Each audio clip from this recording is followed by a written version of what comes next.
നേമത്ത് പരാജയപ്പെട്ടാലും ചാത്തന്നൂർ നേടുമെന്നത് കൊല്ലത്തെ ബി.ജെ.പി. പ്രവർത്തകരുടെ അവകാശവാദമായിരുന്നു. ഇടതുകോട്ടയിൽ കഴിഞ്ഞ 2 തവണയായി 2ാം സ്ഥാനത്തെത്തിയതുകൊണ്ടുള്ള ആത്മവിശ്വാസമായിട്ടാണ് ആദ്യം ഇതിനെ പലരും കണ്ടിരുന്നത്.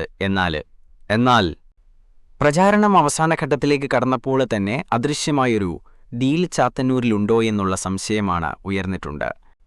ഏകദേശം 1 മാസം മുന്നേ ഒരു ഓൺലൈൻ വാർത്താ പോർട്ടലിൽ വന്ന വാർത്ത ഇങ്ങനെയാണ്: CPIയുടെ കുത്തക മണ്ഡലമായ ഇവിടെ LDFന്റെ സ്ഥാനാർത്ഥി നിർണയത്തിലെ പാളിച്ചയും പ്രചാരണ പ്രവർത്തനങ്ങളിലെ മാന്ദ്യവുമാണ് ഈ സംശയത്തിലേക്ക് നയിക്കുന്നത്.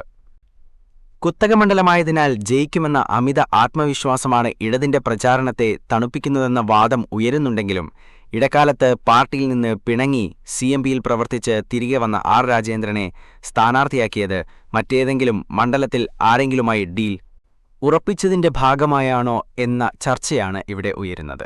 പാർട്ടിയിൽ നിന്ന് അകന്നുപോയി പിന്നീട് തിരിച്ചെത്തിയ R.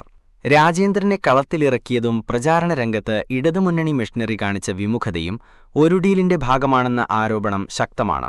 മറ്റ് ചില മണ്ഡലങ്ങളിൽ CPI സ്ഥാനാർത്ഥികളെ വിജയിപ്പിക്കാൻ BJPയുടെ സഹായം തേടിയതിനു പകരമായി ചാത്തന്നൂർ വിട്ടുനൽകിയതാണോ എന്ന ചോദ്യമാണ് ഉയരുന്നത്.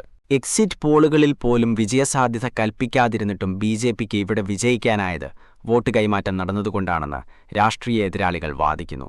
BJPയുടെ വിജയപ്രതീക്ഷകൾക്ക് മങ്ങലേൽപ്പിച്ച എക്സിറ്റ് പോൾ ഫലങ്ങൾ പുറത്തുവന്നപ്പോൾ പാർട്ടി നേതൃത്വം ആശങ്കയിലായിരുന്നെങ്കിലും ഫലം വന്നപ്പോൾ ഗോപകുമാർ അനായാസ വിജയം കൈവരിച്ചു.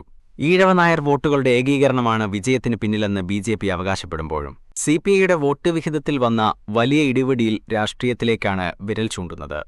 കഴിഞ്ഞ തവണ 59,000-ൽ 296 വോട്ട് നേടി വിജയിച്ച LDFന് ഇത്തവണ 47,525 വോട്ടുകൾ മാത്രമാണ് നേടാനായത്. മണ്ഡലത്തിന് പുറത്തുനിന്നുള്ള സൂരജ് രവിയെ UDF സ്ഥാനാർത്ഥിയായി പ്രഖ്യാപിച്ചതും കോൺഗ്രസ് വോട്ടുകൾ ഭിന്നിച്ചതും BJPക്ക് കാര്യങ്ങൾ എളുപ്പമാക്കി. നേമത്തിന് ശേഷം BJP വലിയ പ്രതീക്ഷ വെച്ചിരുന്ന ചാത്തന്നൂരിൽ സംഘടനാ സംവിധാനം ശക്തമായിരുന്നിട്ടും ഇടതുപക്ഷം കാഴ്ചവെച്ച പ്രതിരോധമില്ലാത്ത പോരാട്ടം വരും ദിവസങ്ങളിൽ വലിയ രാഷ്ട്രീയ ചർച്ചകൾക്ക് വഴിമരുന്നിടും. CPIയുടെ കുത്തക മണ്ഡലത്തിൽ BB ഗോപകുമാർ ചരിത്രവിജയം കുറിക്കുമ്പോൾ അത് ജനാധിപത്യപരമായ മുന്നേറ്റമാണോ അതോ അണിയറയിൽ നടന്ന ഒത്തുതീർപ്പ് രാഷ്ട്രീയത്തിന്റെ ഫലമാണോ എന്ന തർക്കം ബാക്കിയാവുകയാണ്. ഇടതുപക്ഷവും BJPയും ചാത്തന്നൂരില് ഡീലുണ്ട് എന്ന സംശയം നേരത്തെ തന്നെ പല ഓൺലൈന് വാർത്താ പോർട്ടലുകളും പുറത്തുവിട്ടിട്ടുണ്ട്. അതുകൊണ്ടുതന്നെ ഡീല് തന്നെയാണ് BJPയുടെ ഈ ജയത്തിന് പിന്നില് എന്ന് സംശയിക്കുന്നവര് ഏറെയാണ്.